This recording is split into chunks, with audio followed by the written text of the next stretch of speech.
बेचारी सिद्धि, उसकी तो मुश्किलें कम नहीं हो रही।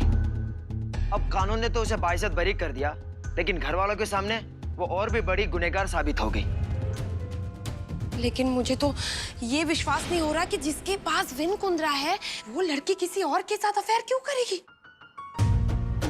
कुछ तो गड़बड़ है। नहीं तो गौरी भाभी कल की आई लड़की का साथ क्यों देने लगी भला? राजवीर, तुम्हें याद है ताई ने किसी मास्क के बारे में कहा था और मैंने अपनी आंखों से रुद्र को ताई के पाँव में पायल पहनाते हुए देखा था, और उस दिन ऐसा बिल्कुल भी नहीं लग रहा था कि ताई उनको मजबूर कर रही है ये सब करने के लिए। तुझे क्या लगता है कि अगर हम सिद्धि को घर वालों के सामने बेगुनाह साबित कर देंगे तो विन और सिद्धि खुश होकर मुझे अगली फिल्म में लॉन्च कर देंगे?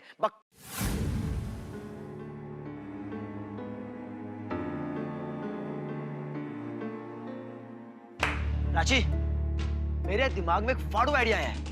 हम है ना सिद्धि को घर वालों के सामने बेगुनाह साबित कर देंगे। हाँ, लेकिन तू तो मैंने थोड़ी देर पहले जो भी बोला सब कुछ भूल जा।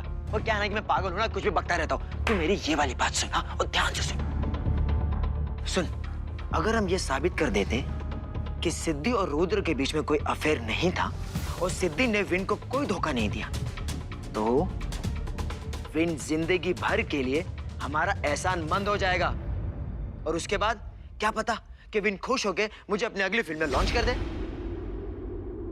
ये चिल्लर छाप हमेशा अपनी फायदे की ही सोचता है। कम से कम ये मुझे ताई को बेगुनाह साबित करने में मदद तो करेगा।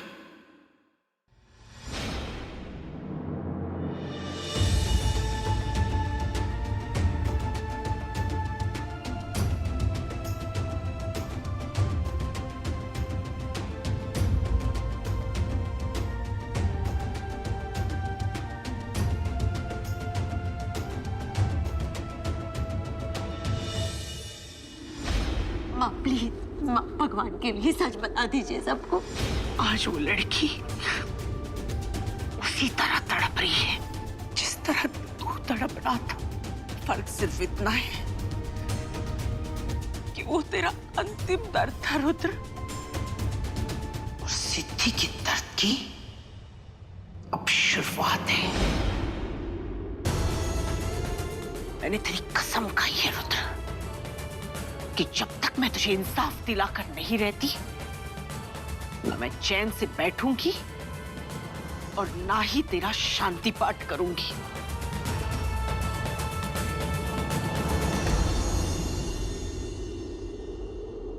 क्यों किया आपने मेरे साथ ऐसा? मेरे और वीनू के रिश्ते में दरार डालकर क्या मिला आपको?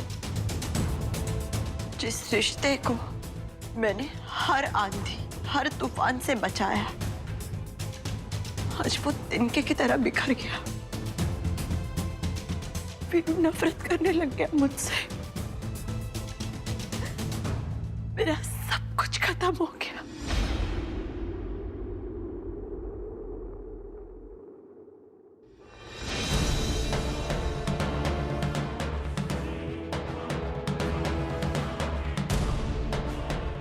दुखियारी माँ ने श्राप दिया था तुझे। जिस तरह तूने मेरा बेटा, मेरी जिंदगी मुझसे छीनी है ना, उसी तरह तेरा सब कुछ छीन जाएगा। ये माँ का श्राप है, उसी का असर है ये। आज मेरा बेटा इस दुनिया में नहीं है, लेकिन तेरा पति इस दुनिया में होकर भी तेरे साथ नहीं है। हो गया ही साथ बराबर।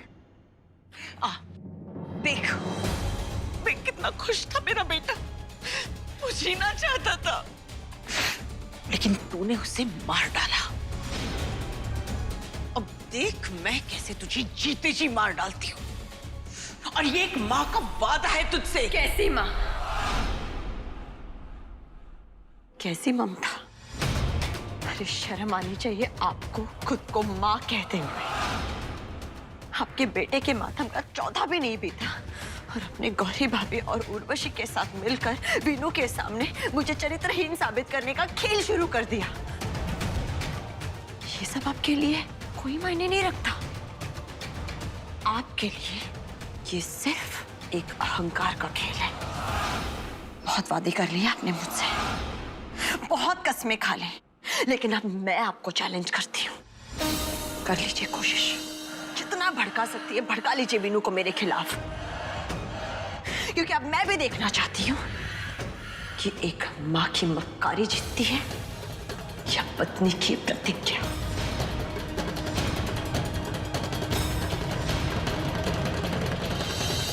मैं तो उसकी खातिरदारी करते करते ही परेशान हो गई हूँ। भाभी, किसकी खातिरदारी के लिए इतना कुछ बन रहा है? वो उर्वशी के लिए। रो रो के बेचारी का बुरा हाल हो गया है ना, और सुबह से उसने कुछ खाया भी नहीं, इसीलिए। जिस दिन से मैं इस घर में आई हूँ, आपको सिर्फ मक्खन ही लगाते हुए देखा है। पहले आपने चाची जी को मक्खन लगाया, फिर मेरे ताई को मक्खन लगाया। आपने तो मेरे ताई को ऐसा मक्खन लगाया जैसे कि आप उनकी सगी बहन हो, मैं नहीं। और आप अचानक से उनके खिलाफ हो गई और उर्वशी को मक्खन लगाने लगी। तो क्या बोल रही है प्राची? मुझे कुछ समझ में नहीं आ रहा। तू हट यहाँ से। ये ट्यूबलाइट कहीं की ज्यादा शानी मत बन, समझी? चल जल्दी से बता, तुम दोनों के बीच में क्या डील चल रहा है? हाँ, मुझे नहीं पता। तो फिर मेरे ताई को फंसाने की कोशिश क्यों कर रही है? हाँ, क्यों बोल रही है कि तुझे मांस के बारे में कुछ नहीं पता? क्यों? कहीं ये वही मांस तो नहीं जिसे पहनकर तू पूरे कुंदरा खानदान में वैभवी बन के घूम रही थी चाचा जी को डराने के लिए? मुझे कुछ भी नहीं पता। क्या बकवास कर रही हो तुम? चल, मुझे सब पता है। और हाँ, चाची जी के सामने मैंने ही तेरा भांडा फोड़ा था। तूने? जी हाँ, मैंने। चल चल जल्दी बताओ वरना। प्राची, प्राची मुझे माफ कर दे प्राची, सच में मैंने कुछ नहीं किया। मैंने तेरी ताई के खिलाफ कोई साजिश नहीं रची। मैं तो सिर्फ उर्वशी का साथ देना चाहती थी, क्योंकि मैं अच्छी तरह से जानती हूँ कि एक औरत के लिए उसके पति के खोने का दर्द क्या होता है।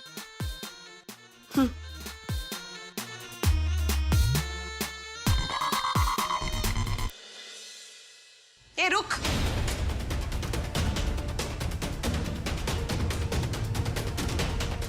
अब क्या बाकी रह गया?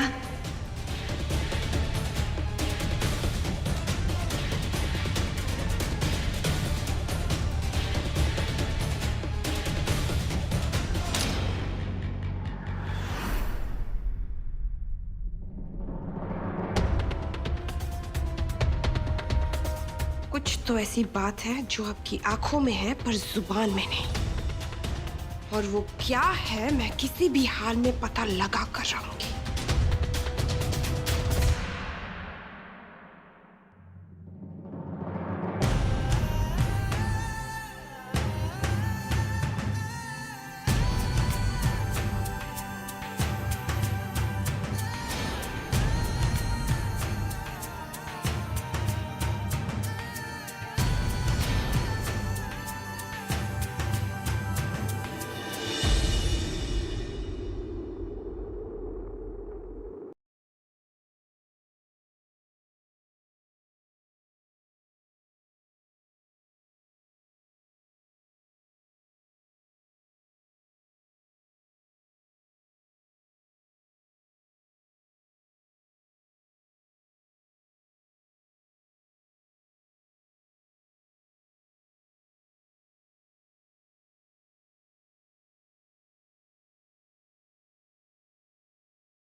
तुमसे ज्यादा खूबसूरत कोई भी चीज नहीं देखी।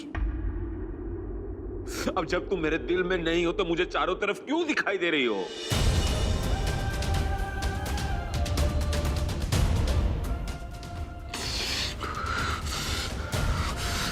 जिंदा है।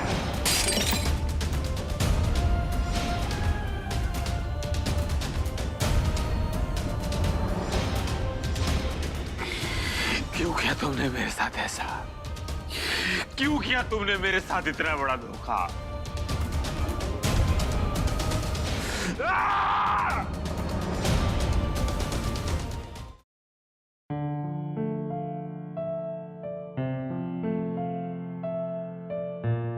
विन, इतनी रात में कहाँ जा रहा है बेटा? वो पापा जी, घर में मेरा थोड़ा दम घुट रहा था तो सोचा बाहर जाऊंगा तो राहत मिलेगी।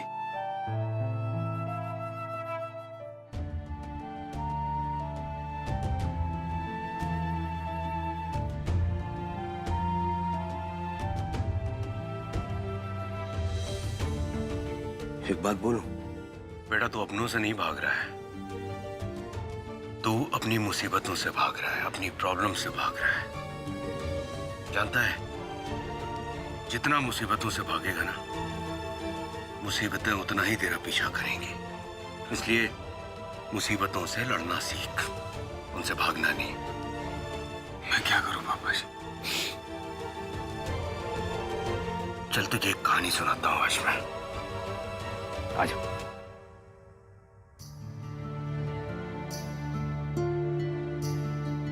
जानता है, जब राम जी सीता जी को लेकर अयोध्या लौटे तो लोगों ने उनकी पीठ के पीछे उल्टी सीधी बातें करनी शुरू कर दी। और जब वो बातें उड़ती उड़ती राम जी के कानों में पहुंची तो उनके मन में भी शक का कीड़ा पैदा हो गया। जिन सीता जी को पाने के लिए उन्होंने रावण से युद्ध किया था, उन्हीं सीता मैया को उन्होंने राज्य निकाला दे दिया। जानता है क्यों? क्योंकि उस समय उन्होंने अपने मन की बात नहीं सुनी, लोगों की बात सुनी। अगर उस समय उन्होंने अपने मन की बात सुन ली होती तो जो हुआ था वो कभी ना होता। पापा जी, आप कहना क्या चाहते हैं? मैं ये कहना चाहता हूं कि तू और सिद्धि पति पत्नी बाद में है, उससे पहले तुम दोनों बचपन के दोस्त हो।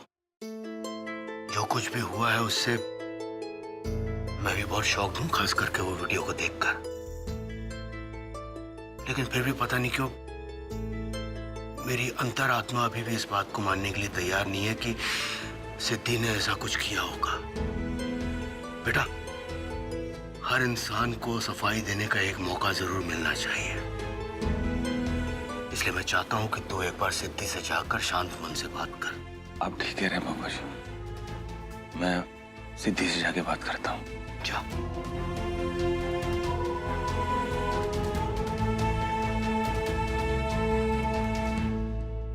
अपनी बीवी से बात करने से पहले एक बार अपनी सौतेली माँ की भी बात सुन ले।